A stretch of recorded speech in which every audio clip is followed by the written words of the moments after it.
Hey guys, Felix here, Bill Fortney Jr. on Facebook. I'm coming to you on a live broadcast through the Google Hangouts, and I'm here to talk about players and how to create your character. I'm going to make this not based on any one particular system, even though right now I'm a little D&D 5e centric. Guest appearance by my cat Kasai back here. But the idea behind the character is what we're going to talk about here, not building a particular character, but building what character you want to build. Okay. So where do you come up with the inspiration for your character? Where do you come up with the ideas to make him not just unique, but fun to play? So people take their ideas from a lot of different locations. That's what the brainstorming session is all about. And the reason why it's important, especially for the player, is when you're talking about role-playing games, and I don't care if you're playing Champions, Heroes, or Star Wars, Edge of the Empire, or D&D, or what game you want to play. The only way to bring fun to the table is if you bring it for yourself. Okay, it's not the GM's responsibility. It's not the other players at the table's responsibility. It's your responsibility. You come to this game to play, to have a good time. And the way that you're going to be able to do that, the way that you interact in this game, is only through the avatar, which is your character. The character itself can be fun to you in many different ways. During your brainstorming session, when you're thinking about what kind of character do I want to play, this is where the whole thing starts. Okay, this is where you start building up the personality of the character, the base of, where did the foundation come from? And you can take your inspiration when you're brainstorming from any fictional character anywhere, because we're not making money on this. We're doing it for fun, right? Obviously, you can't take Han Solo's name and Han Solo as a character and use Han Solo in your game if you're going to make money on it. If you're going to broadcast this live and you're planning on advertising on it, and you're using Han Solo without the permission of the Disney group, then you're breaking the law, and that's not cool. But what you can do is you can create a rogue who is a scoundrel who owns a caravan of some kind, happens to have a fighter partner with him that maybe is, we'll say, dragonborn, and your ranger is part ranger, part rogue.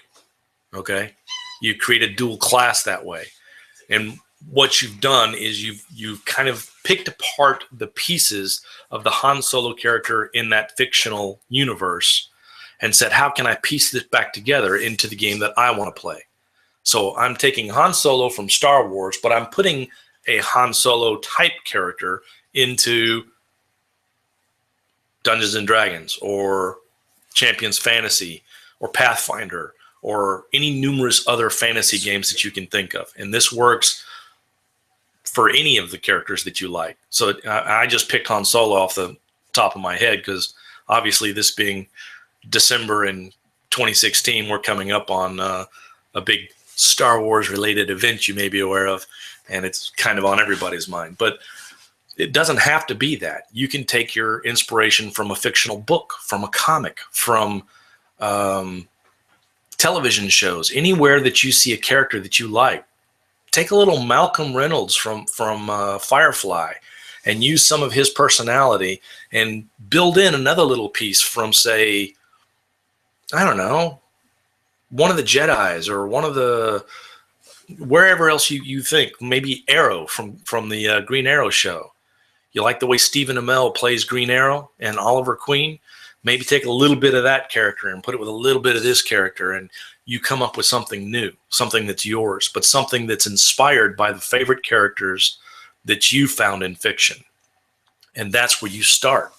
Okay? That's the brainstorming part. Now, generally, what's going to happen is the DM's going to give you the setting, and his settings or the world that he's going to place your characters in can sometimes guide you towards a particular style of character that you know is going to work well for what the GM has in mind for the story. and that's okay as well. So you take a little bit of that information and a little bit of what you wanted to get from your brainstorming session, and you bring those together, and then you start building out the hero that you want to play in this game, right? And the hero is going to represent you in the story. You're putting the penciled ideas, we'll say, okay, when you're thumbnailing as an artist, you start with a pencil and you just do a few rough sketches of some shapes and some poses and whatnot that you kind of, that looks okay, but what if his arm, oh, let me redraw that and put it up here. Let me do this and put it over here. And that's kind of the process you're going through when you're building your character. But then after you've got all these pieces brought together, that's when you take out the pen and you start inking it and you start shading it and you start getting your colored pencils out or your Photoshop out and you colorize it and then you flesh it out and the character becomes whole. It becomes a little more doable, usable, something that's going to be fun for you to play in the game. Now, you're still a follower when you first build your character and when he first enters the game. You are not the end-all be-all hero yet. You have to introduce the character and then you start to flesh out how you're going to play the character. This is just because I started with an idea that used a little Han Solo, a little Malcolm Reynolds, and a little Stephen Amell from Arrow, and I brought these pieces together and decided this is what I'm going to base my story on and how I'm going to design the character on paper. I've inked it and I've shaded it and I've made all the little pieces and details come together. Doesn't mean that's how he's going to end up when I start playing him. This is where a whole new aspect comes into play, because when you're playing a role-playing game, and there's two versions of role play. There's the dice that you roll and you're playing the game. And then there's the role play like you are the actor that is bringing life into the character, where you have a background story and a history behind the character. D&D 5e did a really awesome thing with their character build up now. You've got the background, the bonds, the ideals, and the flaws. And all these pieces brought together give you meat for the character that you can use in role play, where you're pretending to be the character. I have several different characters that I play in 5e right now. You may know Tabletop Terrors and Tim and James Kearney. If you don't, I highly recommend you go over and check out their YouTube channel and maybe come check them out on Facebook. They've got a couple of cool things going on there. They've got a group known as Dragon Grin. And within Dragon Grin, they have created a team of players known as the Copper Jackals. And Tim Kearney actually took the inspiration for creating the Copper Jackals almost entirely from the movie The Expendables, with Sylvester Stallone and Jason Statham and Couture and all those great action guys that got together. They brought all of their skills into one film, and they did The Expendables 2, and The Expendables 3. And each one of those is building on that team. But the idea behind the team itself is a bunch of specialists that are mercenary-style soldiers that go out and do the right thing, but they just do it for money. They're specialists in their fields of combat and what they know how to do. One guy's a really great knife thrower, and Jason Statham plays the character Christmas. And Christmas he'll pull knives out of his sleeves and throw them at people, and he throws knives real quick. And then you've got Barney, and that's Stallone, and he's a pistol-wielding badass. He's also the pilot and kind of the leader of the group, and he brings the crews together. And then Liam Hemsworth played a sniper in a recent one, in one of them. So they take different bits and pieces and specialties and bring together a team. So when you're creating your character in the Copper Jackals, you're trying to come up with an idea what would be good in a fantasy version of the Expendables, a mercenary-styled, expendable character, somebody that his whole life is just doing the right thing and doing it for money, right? He's a mercenary at heart. He's a soldier for hire, but he's still a good guy, or at least that's the part that I'm playing in it. I have two different mercenaries with two entirely different characters in the game. The first one is a ranger that I play that it's a half orc. His name is Raxok. Raxok's big and gruff, and he's a big, bulky, tough guy that was raised in a really hard environment. And if you read the background on the character, he was born into slavery. His mother was human, who was kidnapped by orcish slavers and then used his breeding stock. They raped her, and they created half-orcs that they could sell to gladiator pits and to people that were going to use the muscle of a half-orc type race for whatever they wanted to use them for. And then his mother's two brothers came to the slaver clan when Raxok was only 9, and they freed her and him and some of the other slaves that were in there and brought them back to the village. But for 9 years, Raxok's entire life, for his first 9 years, was all violence and training and build up strength and muscle and be this slave, to do what other people want you to do. And he didn't like it, obviously. And then when he got out of that, his uncles, which, you know, his mother's brothers that saved them, his uncles brought them back to the village and taught him how to be a survivor, self-sufficient. One of the uncles took him out into the woods because he was outcast by the village people where they lived. They were in a small fishing village next to a little glade, and nobody was accepting him because he was half orc. And so his uncle took him out in the woods and started training him in the skills to be a good ranger, how to track and how to hunt and how to survive and how to live on your own. But he never forgot the way he was raised, and he never forgot what his uncle was. His uncle to him was the epitome of integrity. Now, integrity is a word that in today's society is thrown around pretty willy-nilly. But if you were ever in the military, specifically if you were ever a military policeman, and I was there for 4 years, integrity is ingrained into you. It's something they train you with, but it's something that you really, they can teach you what it means, but until you feel it, it's not the same thing, right? It doesn't hold true to your character until you let it hold true to your character. And integrity means doing the right thing for the right reasons, even when nobody's watching. So you find a wallet on the ground. Are you going to pick it up and take the money and throw the wallet away and leave? You're going to pick it up, see if you can find somebody's identification in that wallet, track that guy down and bring him back his wallet with his IDs and his credit cards and his whole life in that wallet. And you had the opportunity to just take the money and throw it away or bring it back to him. So that's who Raxok was to me. The half-orc is built, he was a half-orc built as a ranger, that his whole life is doing the right thing for the right reasons. Now, one of the other pieces to his character is I created the slave orcs that kidnapped his mother and raped her and raised him in his early years, treated him like crap. And they were known as the Blood Shackle clan, excuse me, Bone Shackle clan. And so another part of his character is hunting the Bone Shackle clan. Any little bit and piece, any shard of that clan that he can get his hands on, he wants to wipe them out.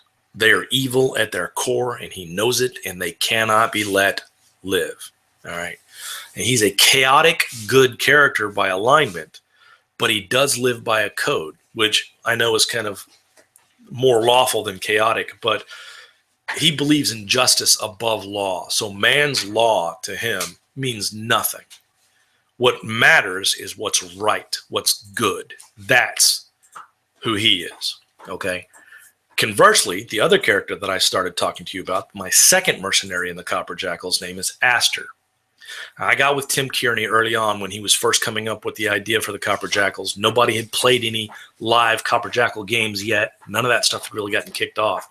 And I said, look, I have a concept, an idea for a character that I think would be a blast to play, but I'm not sure you're going to let it go because there's no race in the book that allows this.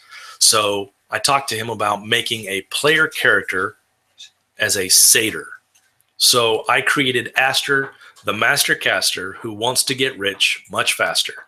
He's a lighthearted, playful, also chaotic good, but he's a showman. He likes being the center of attention.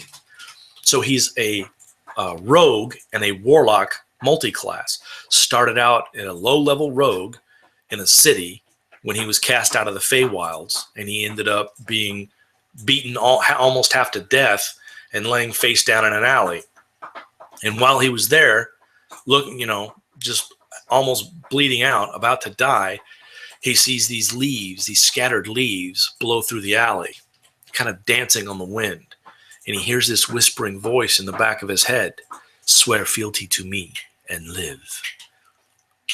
And he realizes that this is the Archfey Hirschem.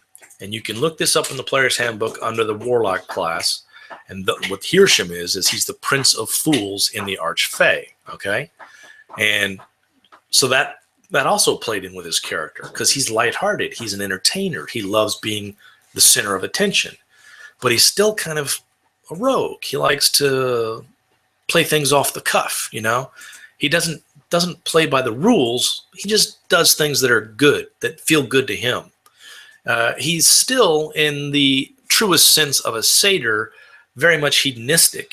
He believes in living life to its fullest extent, but at the same time, he won't do anything purposely that would harm or hurt an innocent person or somebody that doesn't deserve it. So there's two entirely different types of characters there, both of them fun to play. And when you bring that to the table, you've got all that background that I've built into those characters. When I bring those to the table, then it becomes a matter of how do I want to play that character? So when I first came up with the concept of Raxok, the hard one, the one that's always, integrity is everything to him, I started trying to think, in our society, who is it that has those kinds of really hard upbringings? They're tough exterior, rough life. They're hard to, it's hard to imagine them without thinking, man, that guy's had it tough, right? So if you're thinking on a social level, I got to think not only which society has that in it, but which society can I play off of for Raxok as a half-orc? And my first thought was, well, I'm from Texas. Maybe I'll give him a southern drawl. Maybe I'll make him a cowboy. Cowboys, when they're raised, they live on a farm. They live hard lives. They're stocked. They're salt of the earth, Then I got to thinking, that accent would really grate on some people's nerves. There's probably half of you out there that heard me do that thought, I don't want to listen to this guy anymore. The other half of you were going, hey, he's not bad at that. Well, that's because I was born here and I was raised here and I know how to do that accent. So I could have used that accent for Raxok. I chose not to. My next thought was, what about a Russian, right? I mean, you could go on behind the Iron Curtain and use that type of a guy. You could have gone to, say, the Middle East or the Far East and used one of those kinds of races and tried to bring that in, but it just didn't feel half-orc to me. Half-orc to me is giant people. You think of big guys. And so when I think of a really big guy, a lot of times I think of Drago from Rocky IV, played by Dolph Lundgren. And I thought, if he dies, he dies. And then I thought, what if it was just the personality from Drago, but not the accent? I'm not great at accents, but I'm pretty good. I'm not a bad actor. So I'm thinking when I role play Raxok, I want him to be, he's short, succinct, and to the point. He says exactly what he means to say, when he means to say it, and he drops it. You can either listen to him or not. He doesn't care, right? As long as he got to say his piece, he'll walk away happy, unless you make something out of it, in which case he'll walk over you happily. And then Raxok came into his first session, his minting session, and he had a moment where I rolled a crit on coming through an oak door. And the GM said the door splinters apart. And when I come through, what does Raxok see but a defenseless young girl chained to a bed being held down by guards while another wizard is muttering some kind of gibberish over her and casting some kind of spell against her will. Well, now that goes back to Raxok's past, and that brings in a certain core of rage. And he went at that wizard full force, and I rolled my second crit. And I took the guy's jaw half off of his mouth before I found out that he was actually the good guy trying to save her from an evil curse that was coming up. The point being, the character played to the character's strengths, and I played the role playing of the character the way he should have been played. And the players that were with me not only enjoyed that scene, that later became Raxok's new name, or his, you know, a lot of times in mercenary type shows, you'll see how they get these code names and things. Well, that's how Tim Kearney wanted to do the Copper Jackals. So when you join the Copper Jackals, your civilian name goes to the wayside. I can still walk around the village or the towns that I'm visiting in and call myself Raxok. I'm Raxok. I'm here to sell my wares. I'm here to trade in these furs or whatever. But when I go into Copper Jackals mode, I pick up the title that they gave me, and I am now known as Oakbreaker when I play him in a Copper Jackals mission. And so that's a little more flavor for the character. That's something else that you can take with you, you know? So that's kind of my take on building a character and how to come up with the brainstorming and the inspiration and why each character needs to be unique. Don't try to play the same things. And you can play in a fantasy game, you can play a human. You can even play like the most common D&D played character is really a fighter, right? That's the base. That's the easiest one to create. It's the easiest one to play. There's not a lot of superfluous weight to that character. You're not carrying a lot of luggage. You can play that however you want. But the important part of creating even the most basic character is giving him that background, those flaws, those ideals, and those bonds that drive him as a character in the game and make him fun, not just for you to play, but for your other players at the table to interact with and for your GM to lead into his puzzles and the ideas behind his stories, right? And then everybody gets to have fun. And that's the final goal. You don't come to a role-playing game and sit down at a table with 5 other people and think, I'm just here for me, right? You come to play a game with your friends or with people that you just met online that could become your friends so that you can get to know them. You're bringing what's fun for you to the table, but you want to make it work within the team that you guys have put together so that it's fun for everybody. Don't play your character to the point that it's bringing the team down or destroying the overall chemistry of your party, right? The party, they call it a game and they call it a party for a reason. It's because it's supposed to be fun. So show up with your dice, show up with your ideas, show up with a well fleshed out character, and be willing to, on the fly, change things to suit the needs of yourself, your party, and your GM. Another example of that, using Raxok again, and excuse me if that's getting old, but in one of the games, I had figured out that the riddle that was set before us, they were saying, that which is shed by the mother can save the child. And everyone was thinking because of the rest of that riddle, and that's not the way he said it. The DM had it much better. I can't remember exactly, but the idea behind that was everyone was thinking we'd have to kill the mother and her blood will save her child. And I expect that if we had drawn blood from the mother and fed it to the child, it would have created a different type of evil. But I, as a player, figured out they're talking about the mother's tears. Now, I can't, as a character with a 9 intelligence, rightly just come up and say, oh, I know the answer to that riddle. I have to figure out a way. How would Raxok relate the answer of this riddle to something that's personal to him? How did he realize what this was? And so while the other players are taking their turns and we're sharing the spotlight here, I'm trying to figure out what is it that I'm going to say when it gets to be my turn, where I can explain the answer to the riddle so that the rest of the party can act on this and we can continue on with the story, knowing that key piece of information. So I came up with the idea that Raxok says, well, when my mother was being saved by her brothers, and her brothers were going to take her from the Bone Shackle clan and release her from slavery, and she saw that I was being left behind, it was the tears that she shed that stopped her brothers and made them come back and save me.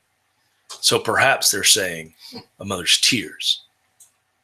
And then he's quiet because he's short, succinct, and to the point. And that's what ended up being that key point of the riddle. And it made sense to the other players. It made sense to the GM. It fit in the storyline. It was within the character. Everything worked. He wasn't being intelligent by figuring that out. He just related it to something in his history. That's not so much intelligence as it is wisdom, if you think about it.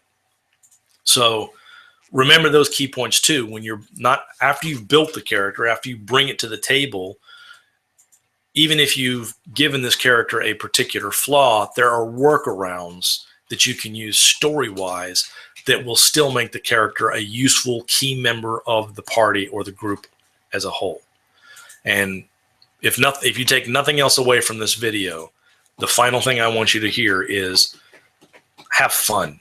Don't do this. The more background and stuff that you build into the character, the more information the DM can use to help build into his stories and expand his world and make the overall game fun for everybody. But you're there to have fun for yourself. So give them enough tools to help you have fun through the character that you build. And I hope this helps somebody. Again, my name is Freelix. If you're here on YouTube, give me a like and a subscribe if you enjoyed the video. I also have my own blog at freelix.com. Come on over there and read up and see some of the older things that I have done previously, some of the blog posts and whatnot. Be happy to have you around. And you guys have fun playing what you're playing, all right? That's what it's all about.